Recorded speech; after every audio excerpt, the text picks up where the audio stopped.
Hey, it's Scott with Zenvi AI.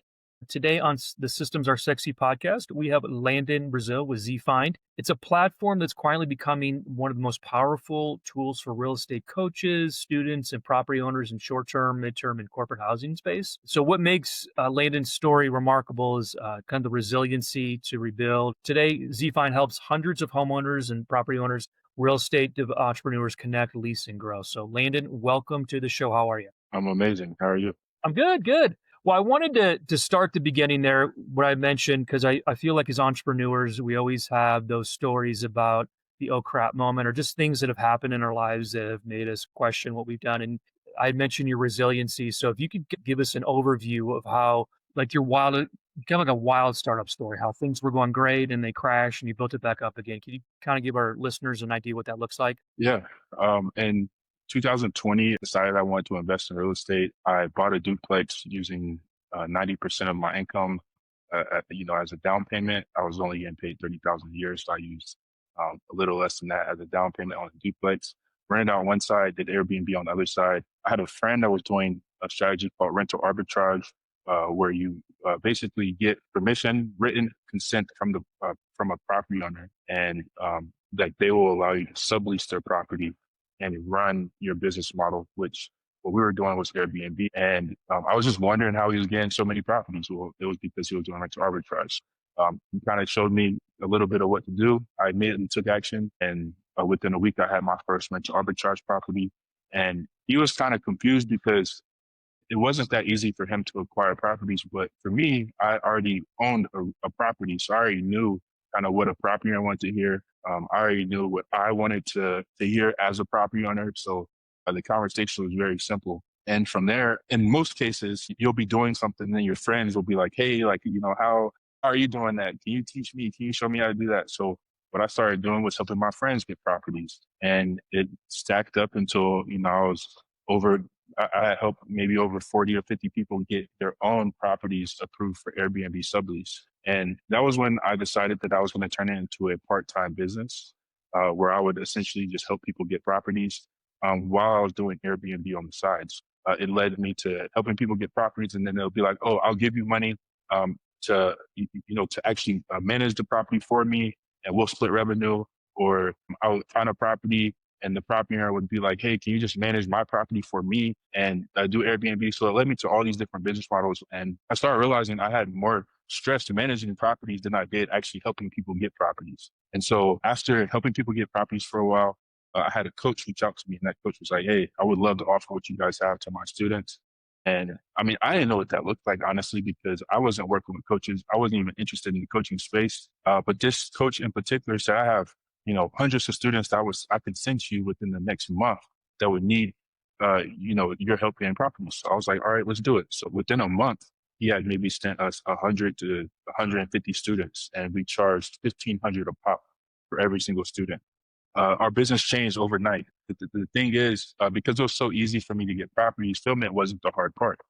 Scaling was the hard part, because at the time I was sending messages. I would close the property owner, and then I would get their information and then send that single property in an email to a list of 100 to 100 to 150 people at once. And that's not really scalable. So I had to figure out what to do immediately.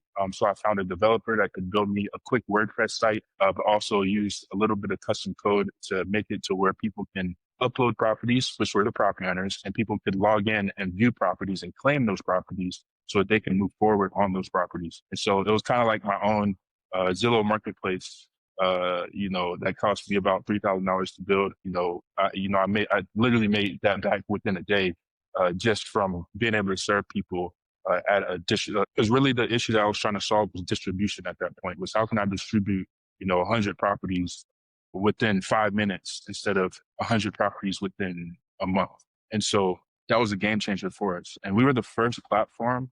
We're the first service-based business in the property acquisition space for sublease to have our own platform. And then when I did that, of course, I didn't have my paperwork in order. I didn't have anything together legally. So that very coach was like, hey, I want to stop offering this to my students. We want to go a different route. And that coach maybe owed us a little over $500,000 in invoices to still be paid. And they just decided to ghost us, block us on everything, and go build their own exact thing of what we had. And so because I had high expenses, a high payroll, we had so much expenses to the point to where I couldn't pay my team after about 3 months. And so I immediately had to lay off my entire team of 27 employees over the span of 2 weeks. Me, myself had to do that. And I had to start from scratch. And for about a year, I was on food stamps. I was sleeping on my friends' couches, sleeping at my dad's house, sleeping on the floor, just sleeping wherever I could sleep. But the only thing that I was focused on was opening my laptop and still building the business that I believed in. And I would just fast forward to now. We serve over 9 coaches. We get our own direct customers. We're 5 to 10 times bigger than the business we were when we were working with that coach. No matter how many students they were sending us, we have a recurring model. Our platform is on its 3rd update. We are, I have a full development team. I pay about 4 developers. I'm looking to add more developers on every single month. But yeah, we're an even better platform. Coaches love working with us because they can white label our platform as well. And that's kind of my story in about 10 minutes when it's really a 40-minute story. That's an awesome story. I love hearing people that, because I know there's probably times where you wanted to give up and you just kept grinding and doing it, which is really impressive. So let us know why start ZFind? Why start it, but also why stick with it? What was the motivation behind all that? So the motivation behind starting ZFind is the fact that if you look at the real estate market right now, it's very easy for someone to rent a property. It's very easy for someone, like in as far as viewing properties and then moving forward with a property, it's very easy for someone to rent a property. It's very easy for someone to buy a property, whether they go to a real estate agent or just go through Zillow.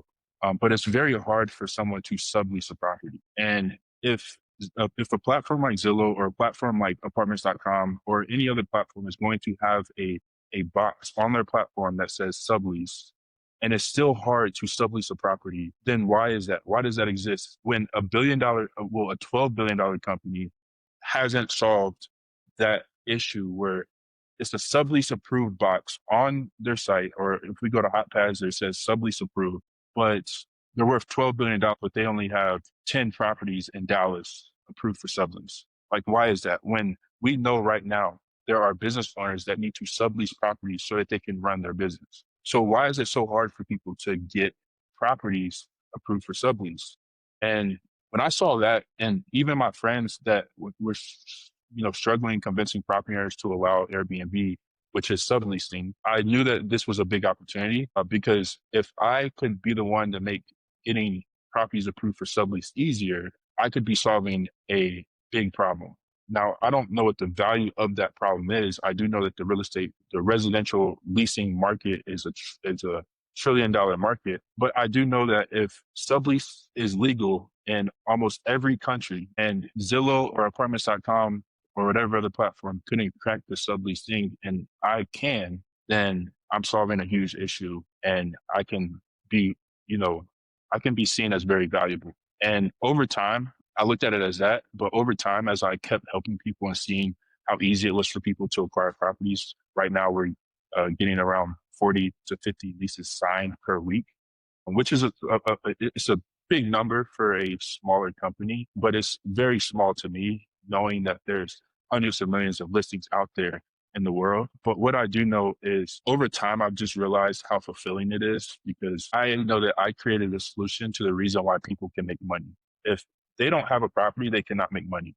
If an Airbnb coach is teaching Airbnb, but their students are not getting properties, then the information is irrelevant. So if they are getting properties, then the information becomes useful. And then the coach, is now seen as, a good coach because the students are getting success. And I just see all these things happening once someone gets the property. So the reason why I even did this was just because I saw how hard it was. I saw that a company called sublet.com, they sold their company to a vacation rental housing company, but they haven't been doing anything since. But, they sold their company back in the 2010s, but it's like that problem still exists to this day. So it's like maybe they gave up because it was too hard, or maybe they gave up because they got a good offer. But it's like that problem still exists. So let me find a way to continue to solve that problem to make it easier for people to get into sublease approved properties and, grow their businesses. It helps the economy anyways. Yeah, absolutely. Yeah, one of the goals on the podcast here is to talk about how people scale businesses, and obviously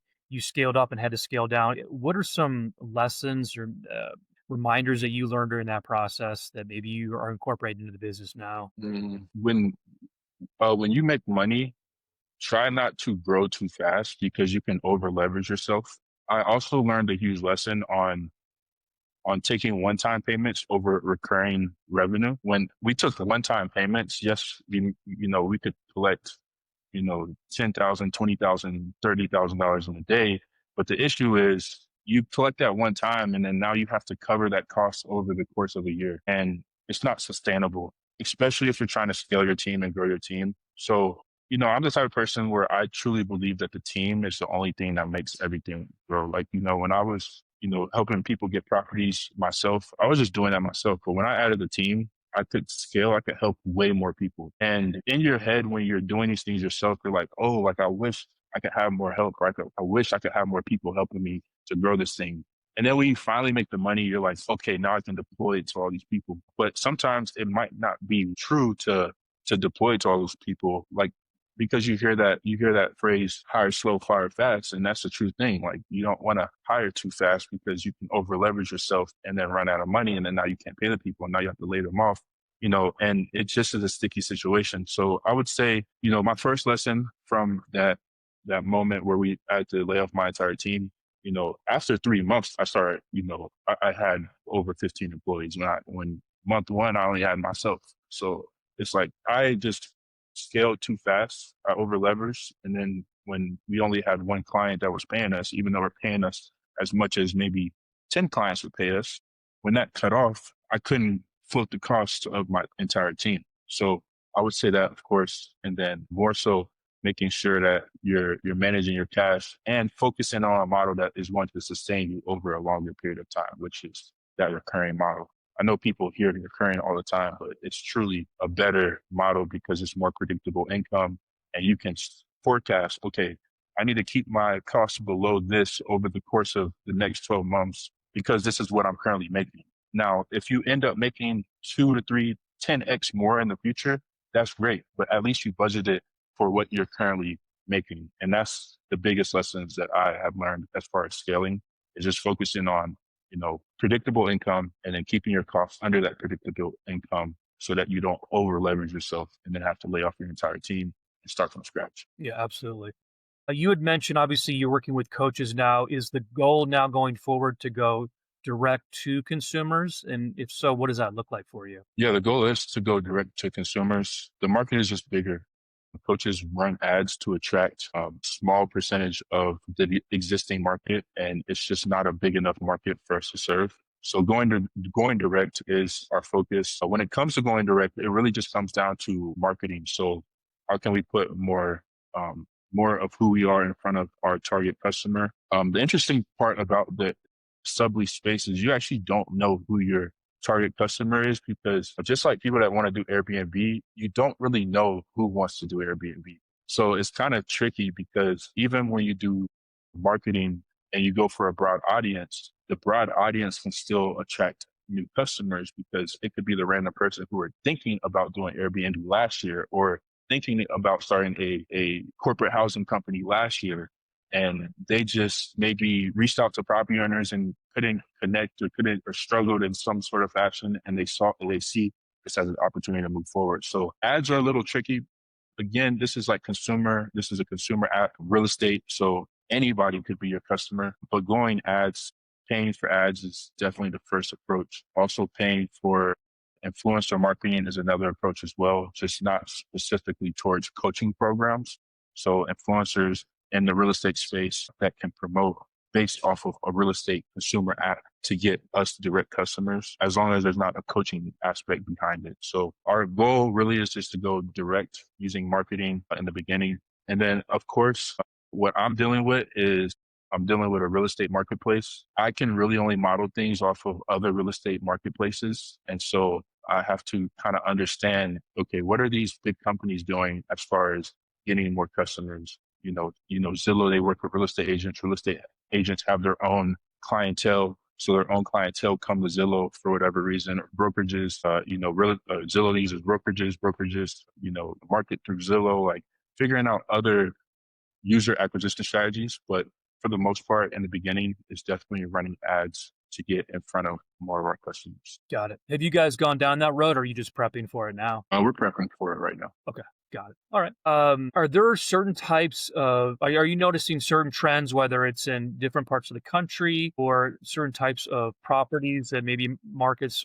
that are performing better than other ones right now? Not properties wise, because everyone has their own preference, but in the Airbnb world, we see certain markets that perform better because of seasonality, but also in the Airbnb space, it's based off of what the coach is teaching. So if the coach is teaching to go towards Arizona as a market, then majority of our leases are going to come out of Arizona. If a coach is teaching that, the western part of the United States is a more profitable market during this time of the year, then majority of our leases are going to be signed in the western part of the country. Now, the coach can also influence whether they should go after apartments or houses, but we don't really want to focus on like what the coach is telling their students. We want to focus on thinking a lot bigger and saying, okay, we want to have as many properties as possible in every single market because there's many different reasons why someone could need a property. For midterm rentals, so we have properties approved for midterm rentals. So property owners that have said yes to wanting to rent to insurance companies or the government or whoever. And so with that,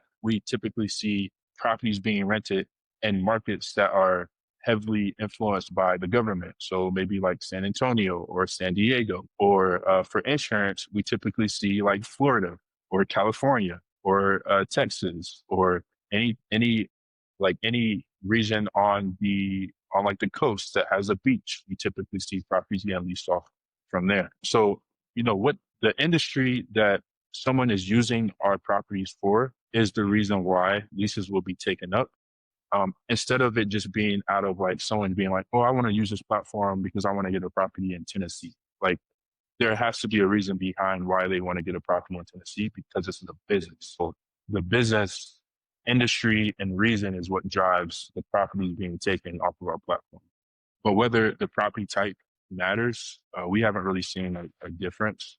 We just try to get everything on our platform and then people decide what they want to do. Okay.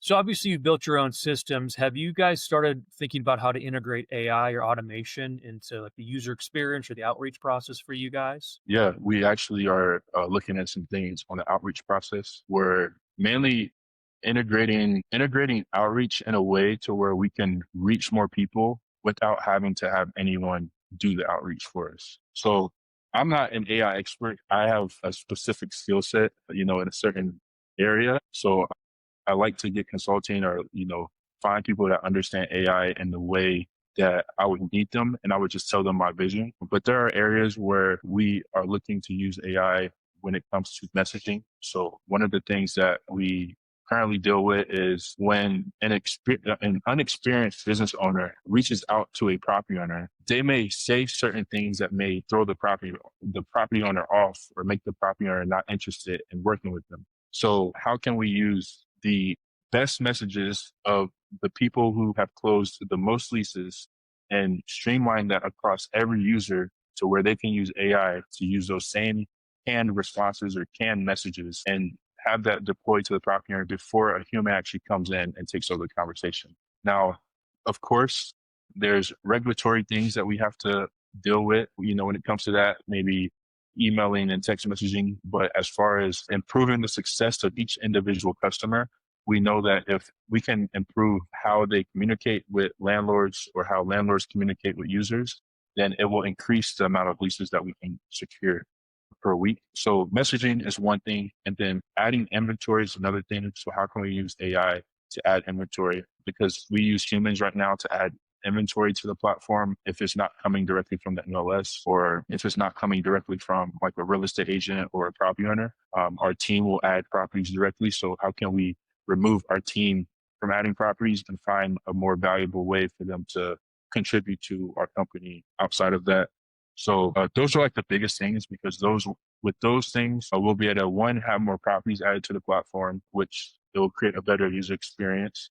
And then two, the success of each user through messaging using AI, it will allow us to cut it'll allow us to increase our success rate, and decrease the frustration rate, and also cut costs on any manual messaging or support that we have to have. Right now, I'm huge on customer success, so we haven't really integrated AI and customer support, but that's something that we will look at as well in the future. Cool. So we had talked a little bit about how things have evolved over time. How do you think, as a leader, you have changed? Because you obviously bootstrapped and you scaled and you rebuilt. Has your leadership style changed over time, or is it the same type of mentality? It's kind of the same type of mentality. I I teach my team to focus on um, customer feedback. A lot of the things that we have built have been based off of customer feedback. Another part of me is I don't really like meetings. So I tell my team, like, unless it's something that is urgent or an emergency, which I typically don't believe in emergencies in business. I just think that it's either urgent or very important. But if it's something that seems like it's an emergency, then that's when, we can meet. Otherwise, if we're meeting all day, then no work is getting done. So let's focus on meeting less. And if you do need to inform me or another team member about something, do a quick screen recording and explain what it is and send it to them instead of trying to meet with everybody. I'm super focused on work, like just get the work done instead of wasting time. And another thing that I've noticed is by certain styles that I have, I really care about my team. I'm always asking them how they're doing outside of work. Like, I'm asking them like, what's your dream house? What's your dream car? Like, I'm asking them all these things, like, what could you do if you had unlimited time? Like, and that right there, understanding those things allows for me to one, yes, become a better leader, but it also gives me something to even work harder towards because now I know that, okay, my specific team member wants to buy a BMW or wants to, help pay his mom's bills. So it's like, what do I need to do as a leader to ensure that the company is making more money so that one, I can improve their quality of life, but also allow for them to help other people in their life. And so with that being said, I've never had a team member that has quit, which is crazy. Even when I had to lay off my team, it was me laying them off, but I actually kept some team members on my team and, they didn't get paid for months and they stayed. And it's simply because of how I am as a leader. And just another thing to point out, my team knows that, you know, there have been periods of times where I never paid myself and they were still getting paid. And it's because I believe in them so much to help build my vision out. And so I kind of just, tell my team that one, it's about you guys, but it's also about our customers. I'm the last thing that you should be thinking about. My happiness is the last thing you should be thinking about. The customer's happiness is who you should be thinking about. The customer's always right. Just focus everything on the customer and we'll be a great company because one, those customers will tell other coaches, those customers will tell their friends, those customers will stay customers with us. It just is an effect that is a lot bigger than what they currently see. And then the fact that I still blame all the wins on my team when we talk to, clients or if something happens, I say, my team or my account manager is the reason why that even exists. Like, knowing that I'm the one that maybe have gave her the idea or gave her the nudge, but putting that on them is what matters to me. And then when anything goes wrong, I just put it on myself. I think them seeing that and understanding that attests to, who I am as a leader. Maybe one more last question here for you. Obviously, you've been up and down, which is what an entrepreneurship is. But what advice would you give to a founder maybe that's had to start over and rebuild something, their business? Like, what advice would you give them after the road that you've been on and gotten to where you are? If you truly believe that the problem that you're solving is a real problem that is solvable at scale, like not just a few hundred customers or a few thousand customers, like millions of customers, if you truly believe that, just don't quit. Like, I don't care what happens, just don't quit. That's it. Like, that's if you don't quit, then what you're looking to achieve will happen in due time. You may not know how long it will take. You may not know when it will take, but just don't quit because if you quit, it will never exist. And in the future, someone else will go after that thing. And I like to use sublet.com as that example. Like, sublet.com served sublease approved properties, but they quit in a way by selling their company to a vacation rental company that is no longer using the sublease model. They're just using it as, let's get more vacation rentals on our platform, using their strategy so that more people can book our properties to rent it for, their stays. But it's like they quit. So 10 years later, another company came up, around and decided to solve that same existing problem. And they're on a path that could be bigger than them. And they dealt with all these issues, like, reps from Zillow contacting them saying, hey, you need to stop what you're doing because we're already doing that. But it's like, you're not doing that. Like, let me continue to solve that problem. So I just don't quit no matter what. Like, do not quit. If you quit, it doesn't exist. And that's the advice I would give. Like, whether you have to sleep in a car, whether you have to go back home and live with your parents or live at someone's house, like, just don't quit, because again, when you quit, it's all over. So if you truly believe in the vision, just keep going, whatever it takes. Even if you have to start over 10 times, just keep going. Just do not quit. Just don't stop doing that thing. What's the best way to learn about what you're doing? Yeah, you could simply go to zfind.com. So ZI-find,